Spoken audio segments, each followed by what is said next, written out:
Avec nous ce soir, Stéphane Marion, économiste et stratège en chef à la Banque nationale. Bonsoir. Bonsoir, M. Filion. Alors, PIB en hausse de façon spectaculaire, excellent résultat financier pour Google notamment, mais on sent quand même, Stéphane, monter l'incertitude en bourse depuis quelques jours. Dites-nous pourquoi. Bien, les marchés boursiers sont des marchés d'anticipation. Puis je pense que la bourse avait très bien fait, prédit le rebond économique du troisième trimestre plus tôt cet été.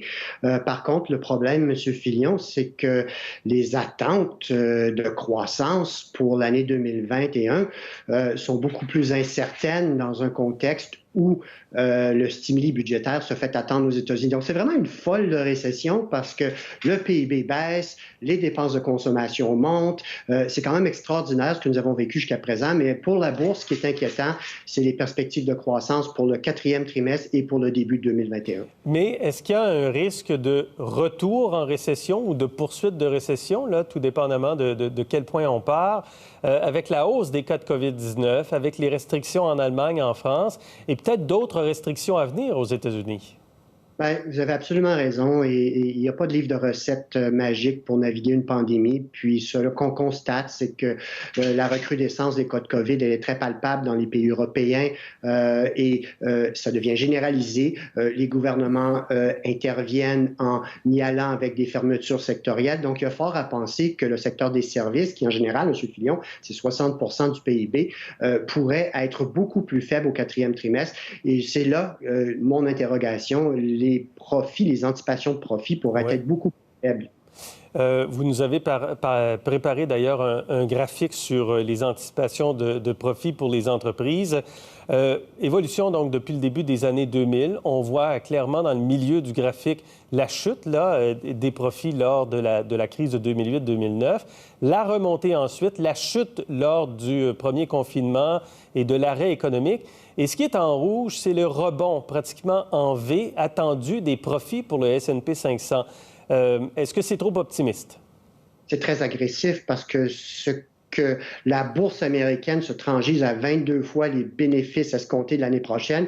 Puis les bénéfices escomptés de l'année prochaine, c'est une croissance fabuleuse parce qu'on parle de niveau de profit à l'été prochain qui reviendrait à un record de tous les temps.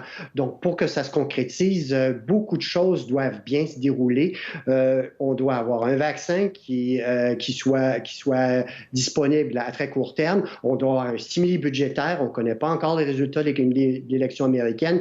Donc, c'est vraiment un scénario de conte de fées jusqu'à un certain point. Puis, c'est la raison pour laquelle on est un petit peu plus sceptique par rapport à ces attentes-là au moment où on se parle. Vous dites ça, puis en même temps, est-ce que la bourse n'attend pas une victoire de Joe Biden et donc un stimuli budgétaire avec des démocrates qui seraient plus en place à ce moment-là et un vaccin avec tous ces tests en phase 3 quelque part dans la première moitié de 2021?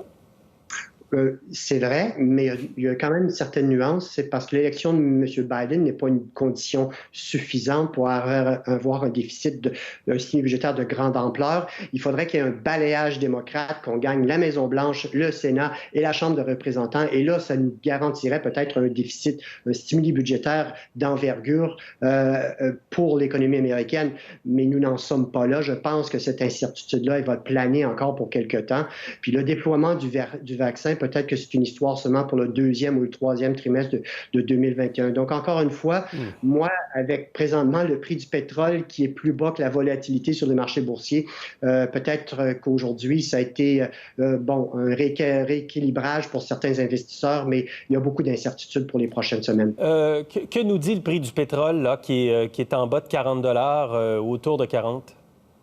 Moi, je pense que ce que ça veut dire, c'est qu'avec certains reconfinements, il y aura moins d'activité économique dans les prochaines semaines et donc le prix des commodités, des denrées de base en général reflète cette incertitude. Et quelles sont les anticipations par rapport aux résultats des élections américaines? Le marché, entre guillemets, là, prévoit quoi? Bien, si vous avez gagé, M. Fillon, vous pouvez aller sur des sites et présentement à 53% de probabilité pour qu'il y ait un balayage démocrate. Mais 53%, vous allez me dire que c'est un peu plus que 50%, mais c'est pas une grosse conviction au niveau des marchés. Et comme il n'y a pas cette grosse conviction, moi, je pense que les prochains jours seront très, très importants pour la direction future des marchés, de même que l'évolution des courbes de COVID. Alors, ne parions sur rien parce que tout est possible, bien sûr. Stéphane Marion, merci. Merci. Merci beaucoup.